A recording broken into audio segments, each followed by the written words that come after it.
Hi, welcome to another episode of Hot Takes. Police Scotland have announced a set of figures that are very, very disturbing.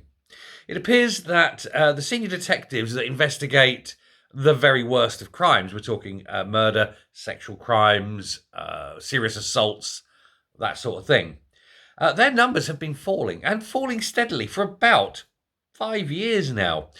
And nobody's entirely sure why. But certainly something needs to be done about it. After all, these are the crimes that affect people the deepest and hardest. It's the sort of thing that keeps you awake at night, really, isn't it?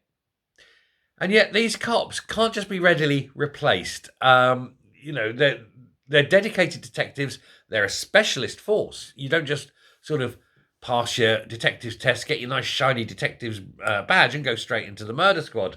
You have to be mentored in. You have to train. There's a lot more procedural stuff you have to do. It is, as I say, a very specialist kind of investigation. And of course, they are training other investigators in to do it, but it takes time. But meanwhile, then you're taking other investigators away from other areas. It's an issue that will cause the public great concern for obvious reasons, especially at a time when the Scottish Government are releasing so many dangerous criminals onto the streets at the same time.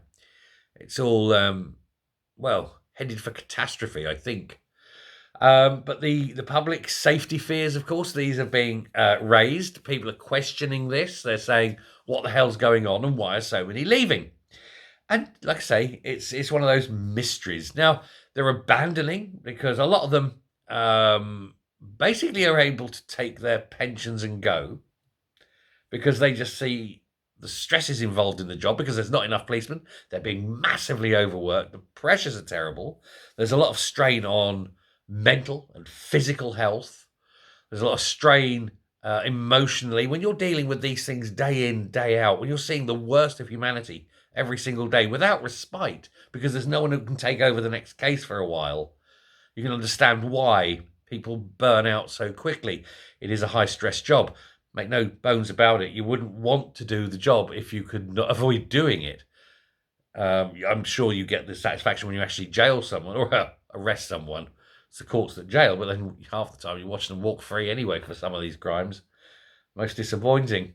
But the number has dropped by over 400 just in the last year alone. Now, that's a lot of these dedicated specialist police. Nobody's replacing them, or at least they're not replacing them quickly enough. And of course, the force is already massively undermanned. This undoubtedly will mean that there are going to be many cases of serious assault, sexual assault, or even murder that will not just go unsolved, but oftentimes, I suspect, even uninvestigated. And of course, like with anything, the longer it goes on, the longer the delay before you start the investigation, the colder the trail, the less likely you are that you're going to find the perpetrator. Scotland is rapidly becoming a very dangerous place. A number of what they call the major investigation team, detectives, the serious ones, the senior ones, the inspectors and above, they are falling the fastest because obviously they're the ones able to take their pensions quickly. And you wouldn't blame them. But these, of course, are the ones that when they go, they're taking all the experience with them. They're taking all the knowledge, years, hundreds of years. When these people go, and en masse, you're losing thousands of years, perhaps, combined experience. And that's hard to replace. It's taken a long time to get that experience. It can't just be passed on. It's not something you can download from one and upload into another. This is all individually learned. But there's been a freedom of information request regarding this, and there are 18 senior officers have left already this year. This is just the senior officers now, not the general detective level and below. And the main reason behind 12 of them leaving the force, apparently, were for pension reasons, and the rest were psychological, sort of impact, health, and whatever. One of the problems you got is that these policemen are earning very high amounts of money. Once you get to the senior levels in the police, you earn quite a good wage. And the pension rules are such that if they carry on and hit above a certain pension level, they start getting taxed on their income because of pension rules, and they then don't, oddly, and this is the really weird thing, they don't benefit as much by hanging on. Even though their pension may increase a bit, they lose the ability to get a tax-free allowance through a special provision within the police ruling. It's a very complicated way of doing it. So there becomes a tipping point, where now's the time to go. I mean, an inspector earns 64 to 70, depending on length of term and other things. About 64,000 a year basic, I think.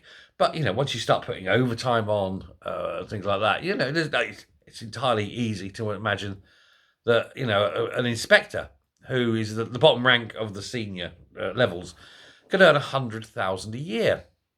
I mean, good money, but they've earned it. They've worked their way up. These aren't politicians just walk into a job like that. They've had to go up the greasy pole,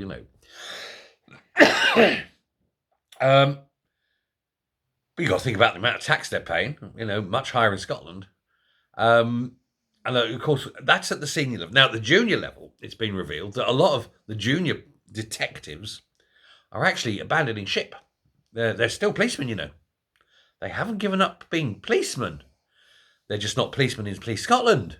They're policemen in Cumbria Police, Northumberland Police. They're policemen in, England. Why? Ka-ching. Not as much tax. And this is what's happening. And so, as we discussed the other day in a video when I was talking about the effects of high taxation on business, we now have to look at the effects of high taxation on crime. And nobody is addressing this. So where you have the senior ones retiring and the junior ones running for the money, who is left to protect the people of Scotland?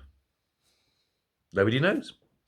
I suspect there may well be a lot more street justice, because if the state cannot administer justice, then the people must administer it for themselves, and there will be vigilantism. And that's not good. Vigilantism is never good, but it seems to be the only way going forward. Let me know what you think, and I will speak to you later. Thanks a lot. Bye.